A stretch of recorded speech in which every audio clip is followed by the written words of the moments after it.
എല്ലാവർക്കും ദീപ്താസ് കിച്ചൻ്റെ പുതിയൊരു വീഡിയോയിലേക്ക് സ്വാഗതം. ചോറിൻ്റെ കൂടെ വേറെ കറികളൊന്നും ഇല്ലെങ്കിൽ നമുക്ക് വളരെ പെട്ടെന്ന് തന്നെ തയ്യാറാക്കാൻ പറ്റിയിട്ടുള്ള സബോള വെച്ചിട്ടുള്ള ഒരു കറിയാണ് ഞാൻ ഇന്നിവിടെ തയ്യാറാക്കുന്നത്.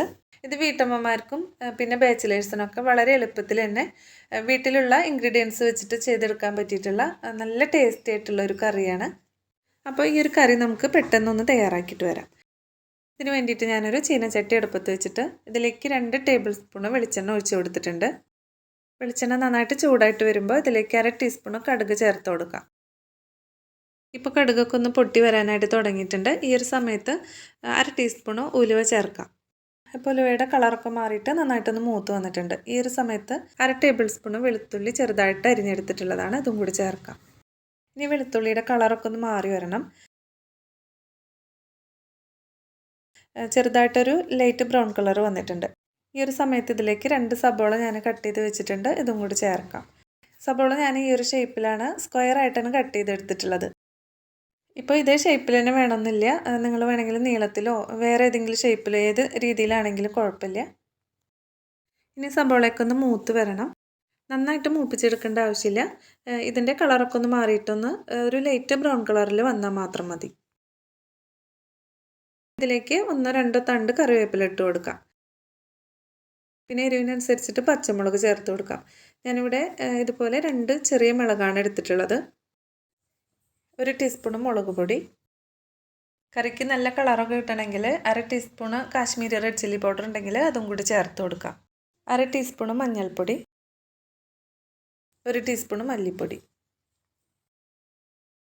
ഇതോടൊപ്പം തന്നെ ആവശ്യത്തിനുള്ള ഒരു 1/4 ടീസ്പൂൺ ഉപ്പും കൂടി ചേർത്ത് കൊടുക്കാം. ഇനി പൊടികളുടെയൊക്കെ പച്ചമണം നന്നായിട്ട് മാറണം. അപ്പോൾ ഒരു 2 മിനിറ്റോളം നമുക്ക് മീഡിയം ഫ്ലെയിമിൽ വെച്ചിട്ടൊന്ന് ഇളക്കി കൊടുക്കാം.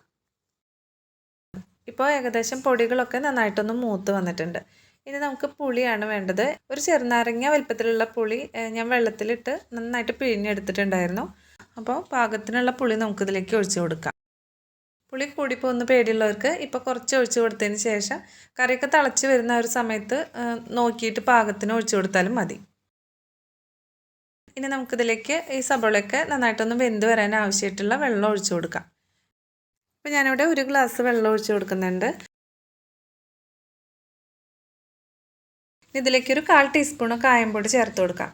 ഇതുണ്ടെങ്കിൽ ഉറപ്പായിട്ടും ചേർത്ത് കൊടുക്കണം. ചേർത്ത് കൊടുക്കുകയാണെങ്കിൽ നല്ലൊരു ഫ്ലേവർ ആയിരിക്കും. നന്നായിട്ടൊന്ന് ഇളക്കി യോജിപ്പിച്ച് കൊടുത്തിട്ട് മൂടി വെച്ചിട്ട് വേവിച്ചെടുക്കാം.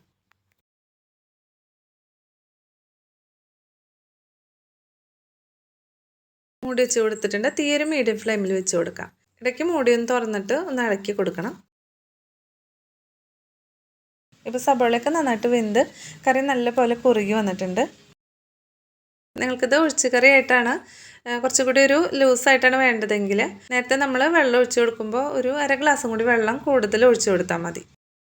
ഞാനിതൊരു ഗ്രേവി ടൈപ്പിലാണ് എടുക്കുന്നത്. അപ്പം നല്ലൊരു ടേസ്റ്റാണ് ഈ ഒരു കറി. വളരെ പെട്ടെന്ന് തന്നെ നമുക്ക് ഉണ്ടാക്കിയെടുക്കാനായിട്ട് പറ്റും.